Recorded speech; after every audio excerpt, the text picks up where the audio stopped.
morning, huh? Tuesday the 15th of November. Wow. Roughly 7:30. We've got an hour to go. We're going to Middlesbrough. Is this my paperweight? I don't know. It's a miserable day. Been pissing down all morning.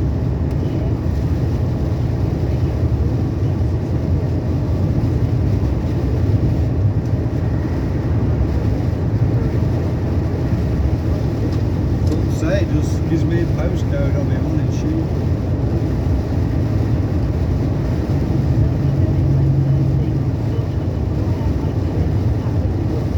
You're listening to Today on Radio 4 with Nick Robinson in London and Martha Carney in Belfast. The time now is 29 minutes to 8. Here's a summary of the news from Caroline Nichols. Rishi Sunak has told Russia that it will never have a legitimate seat at the table until it ends its invasion of Ukraine. He addressed Russia's Foreign Minister Sergei Lavrov directly at the G20 summit of wealthy nations in Bali. Mr. Sunak called on Moscow to get out of Ukraine and end what he called this barbaric war. The conference opened with a warning from the host, the Indonesian President Joko Widodo, that the world was facing crisis upon crisis. Ukraine's President Zelensky told world leaders via video link that Russia's immediate withdrawal from his country would save lives. Unions representing healthcare workers are meeting the health minister today in an attempt to avoid NHS strikes ahead of the busy winter period. Steve Barclay will meet leaders from the Royal College of Nursing after its members voted to strike last week, as well as Unite and the GMB, which are balloting over industrial action. New official figures show average pay in the private sector grew by 6.6% in the 3 months to September, but when inflation was taken into account, the Office for National Statistics said that in real terms wages fell by 2.6% over the same period. The union official has urged Rishi Sunak to reform the system for handling complaints against government ministers. Dave Penman, the General Secretary of the FDA, which represents many senior civil servants, has written to the Prime Minister calling for a more transparent process. His comments come after a number of allegations were made against the Deputy Prime Minister, Dominic Raab.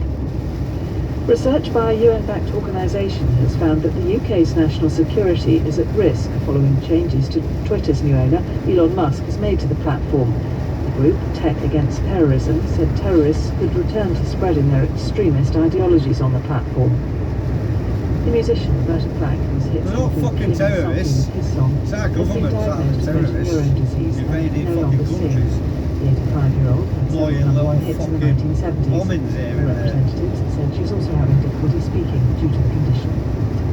Thank you. It's now 26 minutes to 8. As the Russians abandoned Kherson, the one major city of Ukraine they'd occupied, people sang and danced in the streets. They spoke of their joy.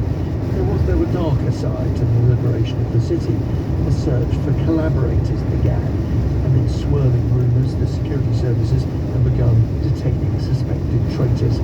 Jeremy Bowen heard firsthand about the feeling towards those suspected collaborators in a report we aired on the programme around this time yesterday. Away from our cameras and microphones, you can hear me saying some things about some of the other market traders, and our Ukrainian colleague Daria has been talking to. What did they say? One of the flower sellers said that once the security services in Ukraine hopefully come into town, she's going to report separatist colleagues who have been very blatantly pro-Russian and were the first to vote in the referendum. And we had a couple of other people passing by swearing at these people, saying that they need to be out in the city. There is a danger, of course, of witch hunts. I've been speaking about that risk with the mayor of Mykolaiv, a city just around 35 miles from Kherson, southern Ukraine, Alexander Sienkiewicz. He's now working with police and security services to identify people he believes are Russian collaborators. Right guys, I'll stop here.